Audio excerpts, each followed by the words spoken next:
مخاطب کی جو موضوع پر متعلق بات ہے اس کو پڑھے بغیر تبصرہ کیا جاتا ہے. یعنی آپ نے کسی موضوع پر کتاب میں کوئی بات لکھی ہے، کسی موضوع پر کہیں مفصل گفتگو کی ہے، پوری گفتگو کو پڑھے بغیر آدمی بات شروع کیسے کر رہا ہے، ختم کیسے کر رہا ہے، یہ نہیں ہوتا. پڑھے بغیر عام طور پہ تنقید کی جاتی ہے، گفتگو کی جاتی ہے. بتائیے گا کہ آپ کے ساتھ بھی ایسا ہوتا ہے؟ یہ ہر شخص کے ساتھ ہوگا.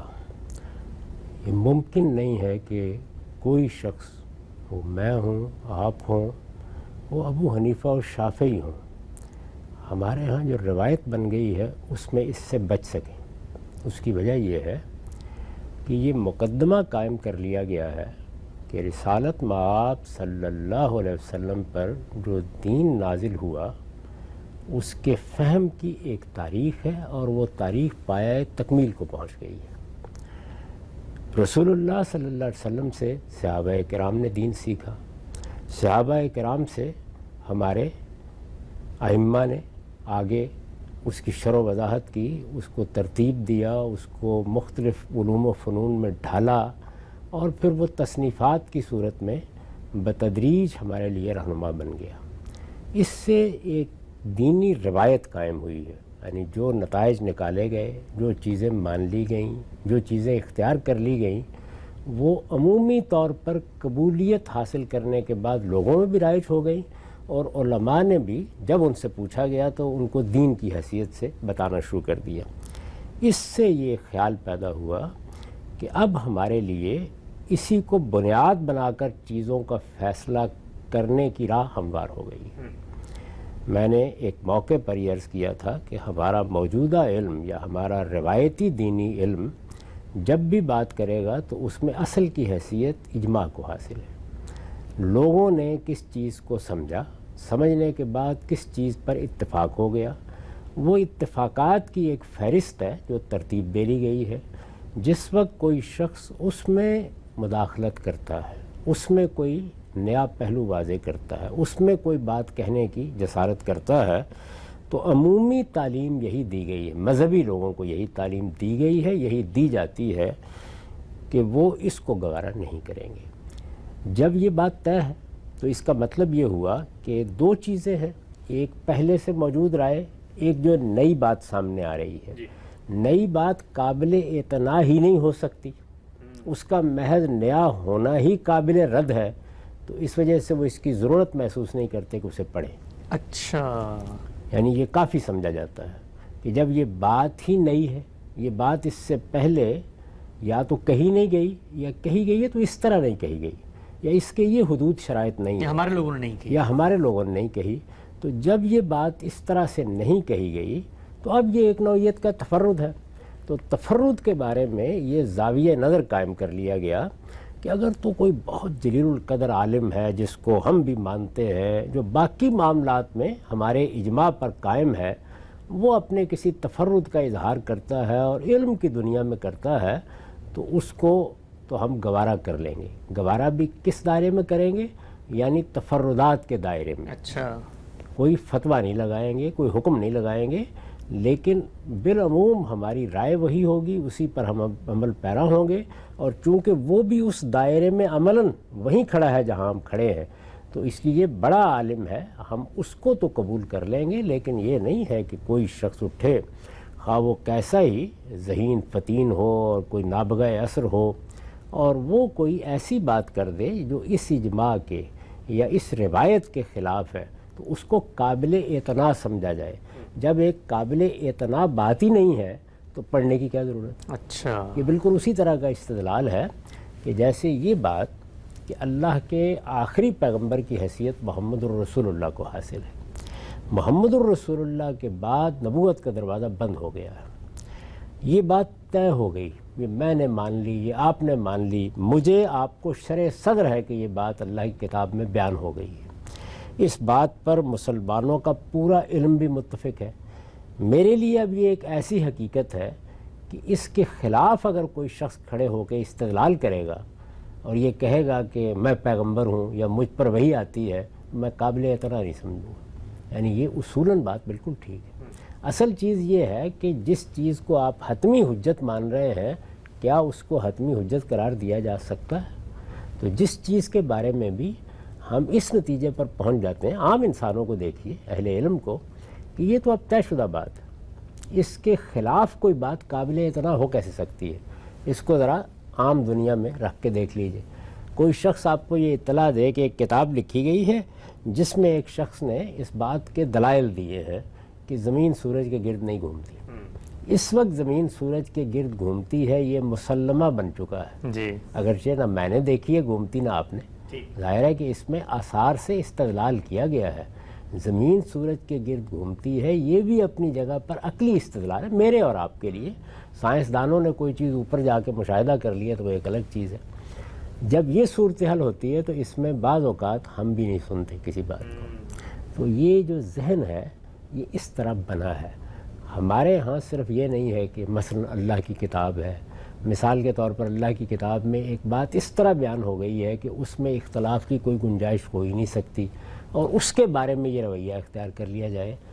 لوگ یہ سمجھتے ہیں کہ مسلمانوں کے علم میں جن چیزوں پر اتفاق ہو گیا انٹرپریٹیشن کے لحاظ سے یا انڈرسٹینڈنگ کے لحاظ سے، وہ بھی یہی حیثیت رکھتی ہیں۔ تو آپ اس کے خلاف بات کر سکتے ہیں، یعنی آپ یہ کہہ سکتے ہیں کہ آپ کا یہ نقطہ نظر صحیح نہیں ہے، لیکن اس رویے کو تنقید کا ہدف براہ راست نہیں بنایا جا سکتا۔ یہ میں نے یہ واضح کیا ہے کہ دوسرا آدمی جس جگہ کھڑا ہو کر آپ کی بات نہیں سن رہا یا یہ کہتا میں پڑھنے کی ضرورت نہیں محسوس کرتا، وہ کہاں سے یہ بات کر رہا ہے؟ اس کے نزدیک آپ نے ایک مسلمہ کو چیلنج کر دیا۔ ایسے ہی جیسے سائنس میں ایک مانی ہوئی بات کے خلاف آپ کہتے ہیں کتاب لکھیں۔ مجھے یاد ہے آج سے کوئی 30 سال پہلے کی بات ہے، ایک صاحب میرے پاس آئے، انہوں نے آ کے یہ کہا کہ دیکھیے میں نے کتاب لکھی ہے اور اس میں نے بتایا ہے کہ زمین گردش نہیں کرتی اور اس کے دلائل دیے ہیں، اور یہ میرا سائنس کا پس منظر ہے، لیکن کوئی میری کتاب کو ہاتھ لگانے کے لیے تیار نہیں، تو کم سے کم تم تو پڑھ لو۔ یعنی یہ بات ان کو مجھ سے کرنی پڑی۔ اس کو آپ سمجھ سکتے ہیں کہ یہ رویہ کیوں پیدا ہوتا ہے۔ چنانچہ یہ بڑی ضروری بات ہے کہ جس وقت اس رویے سے سابقہ پیش آئے تو بہت تحلیل کر کے ادب کے ساتھ یہ بتایا جائے کہ جو مقدمہ آپ نے قائم کیا ہے وہ یہ حیثیت نہیں رکھتا۔ جب تک آپ اس مقدمے کی نفی نہیں کریں گے، ایک عالم آدمی بھی ہو سکتا ہے، یعنی بہت اچھا عالم بھی، بہت شائستہ عالم بھی، آپ کو یہ کہے کہ میں اس کو سننے یا پڑھنے کی ضرورت محسوس نہیں کرتا۔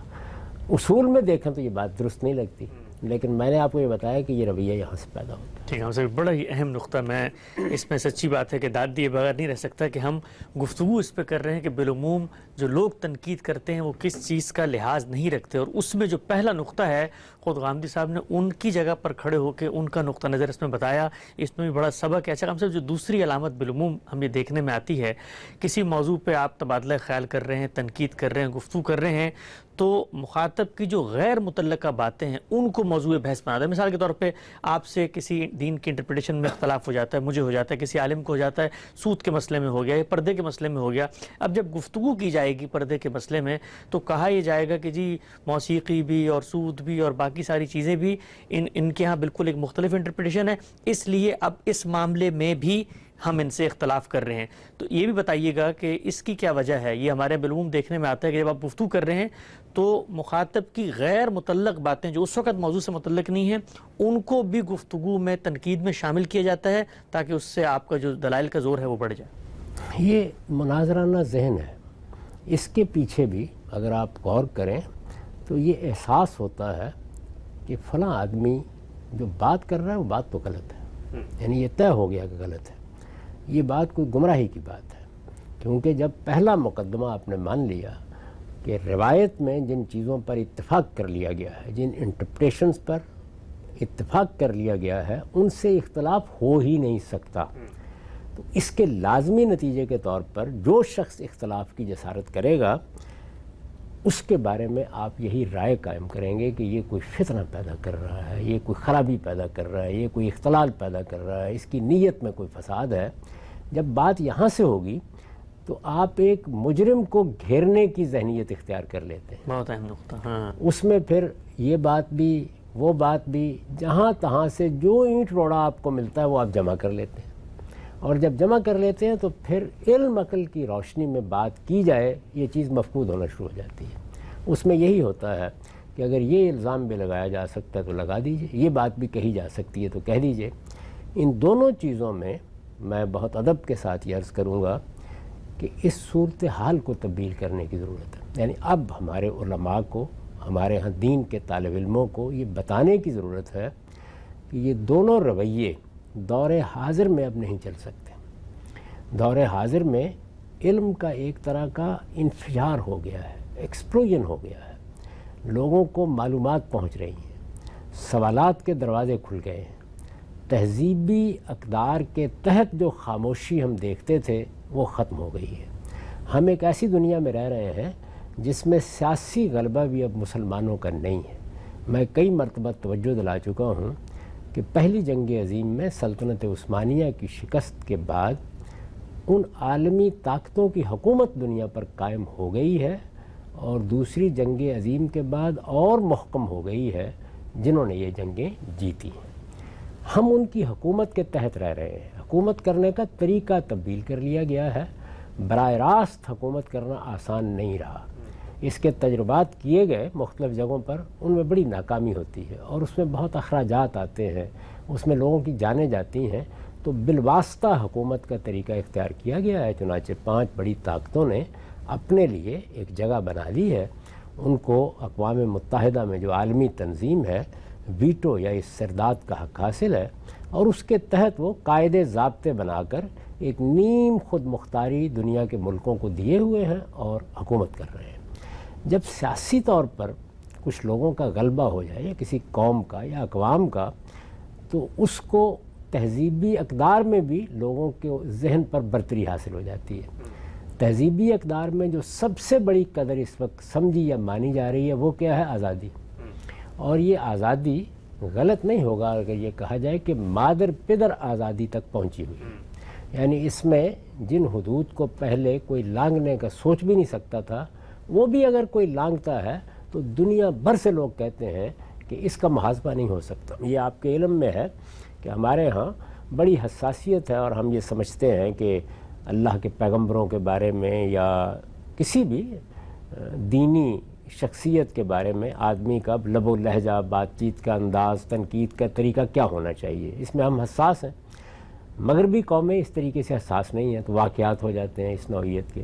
ایسے سب موقعوں کے اوپر جو چیز ہماری بات سمجھنے اور سننے کے راستے میں رکاوٹ بنتی ہے وہ کیا چیز ہوتی ہے؟ وہ یہی آزادی کا تصور ہے. وہ یہ خیال کرتے ہیں کہ اس طریقے سے آزادی مجروح ہوگی، آزادی کے راستے میں رکاوٹ بنے گی، اور آزادی ہماری بہت بڑی قدر ہے، بنیادی قدر یہی ہے.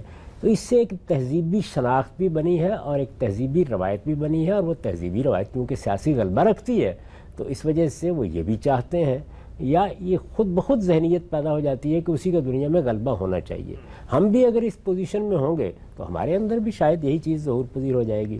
اس کا نتیجہ یہ ہے کہ ہماری اپنی ریاستوں میں، ہمارے اپنے ملکوں میں، ہمارے اپنے معاشرے میں، ہماری اپنی مجالس میں، ہماری اپنی تعلیم گاہوں میں، ہمارے اپنے طلباء میں اب سوالات کے جنگل اگائے ہیں. اس میں یہ بات کہ ایک خاص دور کی انڈرسٹینڈنگ یا ایک خاص دور کا فہم حجت ہے، یہ نہیں مانا جائے گا. اس کا کوئی امکان نہیں ہے. اس کو بہرحال ختم ہونا ہے. اس لیے یہ ضروری ہے کہ علماء کو بھی یہ بتایا جائے اور دین کے طالب علموں کو بھی یہ سمجھایا جائے کہ اب استدلال کرنا پڑے گا، اس کے سوا کوئی چارہ نہیں ہے. اس پر آپ یہ سوال اٹھا سکتے ہیں کہ آخر جو لوگ اس معاملے میں کوئی نئی رائے قائم کرتے یا کوئی اس طرح کی بات بیان کرتے ہیں وہ یہ تکلیف کرتے ہی کیوں ہیں؟ نہ کریں. وہ بھی اسی طریقے سے بات مان لیں. جس طرح میں نے عرض کیا کہ سوالات، بڑے سوالات زیر بحث آ گئے ہیں، ان کے بارے میں ایک مرتبہ پھر پلٹ کر یہ دیکھنے کی ضرورت محسوس ہوتی ہے کہ اللہ اور اللہ کے رسول کا حکم کیا ہے. کہیں اس معاملے میں ہماری انڈرسٹینڈنگ میں کوئی تجاوز تو نہیں ہو گیا. یہ ناگزیر ہے. اسی کو علامہ اقبال نے ریکنسٹرکشن سے تعبیر کیا تھا. یعنی مسلمانوں کے مذہبی فکر کو ایک تشکیل جدید کی ضرورت ہے. یہ ویسے تو ایک ایسی چیز ہے کہ جو ہر وقت ہوتے رہنی چاہیے، لیکن ایک لمبے عرصے تک ہمارے ہاں اس کام کو اچھا نہیں سمجھا گیا، اس کی حوصلہ شکنی کی گئی ہے. چنانچہ اب جو آدمی بھی اس کا علم لے کے اٹھے گا اس کو بہت کچھ تنقید کا سامنا کرنا پڑتا ہے. یہ صورتحال سمجھانے کی ضرورت ہے. جس دن یہ صورتحال سمجھ میں آ جائے گی، اور سمجھانے کے 2 طریقے ہوتے ہیں. استدلال سے سمجھ میں آ جائے، بہت اچھی بات ہے، عام طور پر چیزیں استدلال سے کم سمجھ میں آتی ہیں، زمانہ سمجھا دیتا ہے۔ میرا احساس یہ ہے کہ زمانہ یہ بات سمجھا رہا ہے، چنانچہ اب مدارس کی حد تک تو یہ استدلال لوگ سن لیتے ہیں کہ اس پہ اجماع ہے اور سب نے اس کو اس طرح سمجھا ہے اور سب علماء کیا غلطی کر سکتے ہیں، لیکن میں آپ کو اطمینان دلاتا ہوں کہ بحیثیت مجموعی پورے عالم اسلام کی نئی نسلیں اب اس استدلال کو اہمیت نہیں دیتی، اور بتدریج یہ اہمیت کم ہوتی چلی جائے گی، اور یہ دیکھیں گے آپ کہ پھر دلیل دینا پڑے گی، اور جب دلیل دینا پڑے گی تو آپ کے پہلے سوال کا اب جواب دے رہا ہوں میں، پڑھنا پڑے گا، یعنی پھر پڑھنا بھی پڑے گا، پھر سمجھنا بھی پڑے گا، پھر دوسرے کی جگہ پر جا کر اس کی بات کو اپریشیٹ بھی کرنا پڑے گا، یہ سب کچھ ہوگا۔ یعنی ایسا نہیں ہے کہ کوئی جوہلا سامنے بیٹھے ہوئے ہیں، انہوں نے ایک رائے قائم کی ہوئی ہے، جس دن اس رائے کی غلطی واضح ہو جائے گی کہ یہ اب معاملہ چلنا نہیں ہے، آپ دیکھیں کہ یہ تبدیلی بھی آ جائے گی۔